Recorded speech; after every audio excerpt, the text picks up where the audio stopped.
Chicken fry করার জন্য রসুন, আদা, শুকনো লঙ্কা, গোলমরিচ, টক দই দিয়ে আমি একটা পেস্ট বানিয়ে নেব। চিকেন ফ্রাই করার জন্য এখানে 700 গ্রাম চিকেন নিয়েছি, আর মিক্সারে যে মশলাটা করে রেখেছিলাম আদা, রসুন, শুকনো লঙ্কা, গোলমরিচ, টক দই দিয়ে একটা পেস্ট করে নিয়েছি, সেটা এখন চিকেনে দিয়ে দিচ্ছি।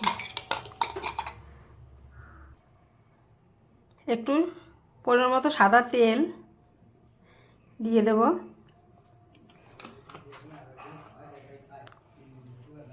আর স্বাদ মতো দেব লবণ।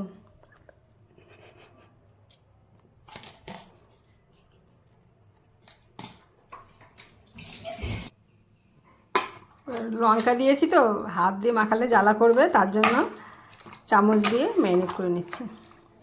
এটা ম্যারিনেট করে যদি ওভারনাইট রাখা হয় তাহলে তো খুবই ভালো, মিনিমাম 1 ঘন্টা রাখলেই যথেষ্ট।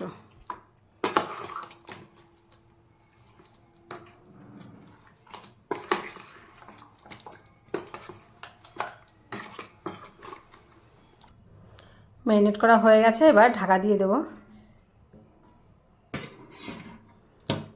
এবার 1 ঘন্টা পরে আবার ফিরে আসব।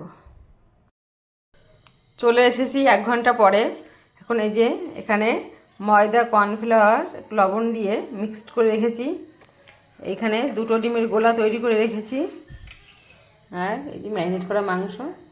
এখন এখান থেকে এক পিস নিয়ে ময়দায় কোট করব।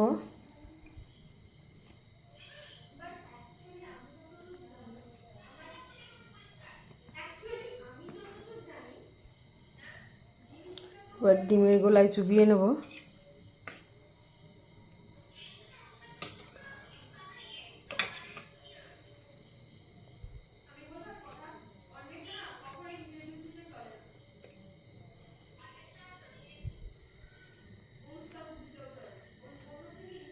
এখানে আবার কোট করে নেব। এইভাবে 2বার করে কোট করে নিলে খুব ক্রিস্পি হবে।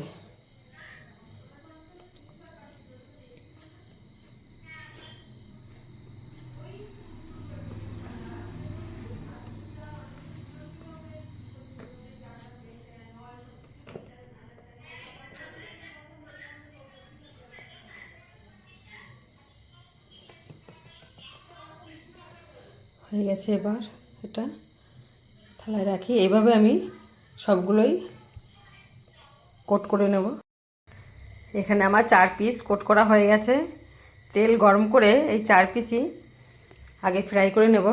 এখানে কড়াই গরমে বসিয়ে দিয়েছি।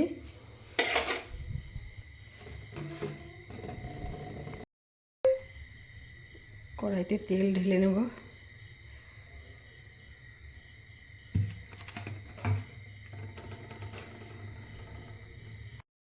তেল গরম হয়ে গেছে, এবার একটা একটা করে ফ্রাই করতে দিয়ে দেব।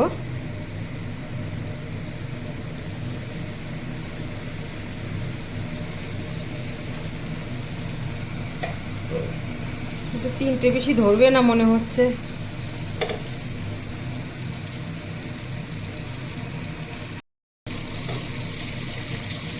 এক পিঠ হয়ে গেছে, এবার আস্তে আস্তে করে অন্য পিঠ উল্টে নিই।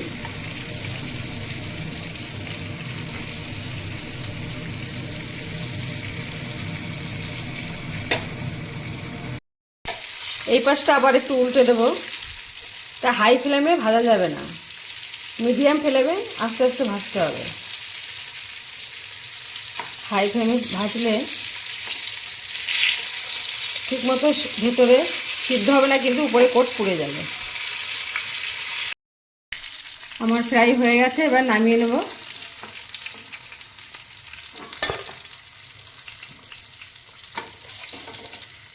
একটা একটা করে নামিয়ে নিচ্ছি।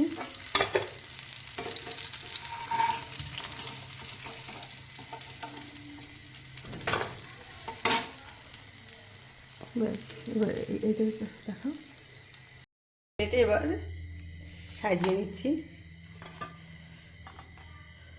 দেখুন দেখতে কতটা সুন্দর হয়েছে, আর তেমন মুচমুচেও হয়েছে।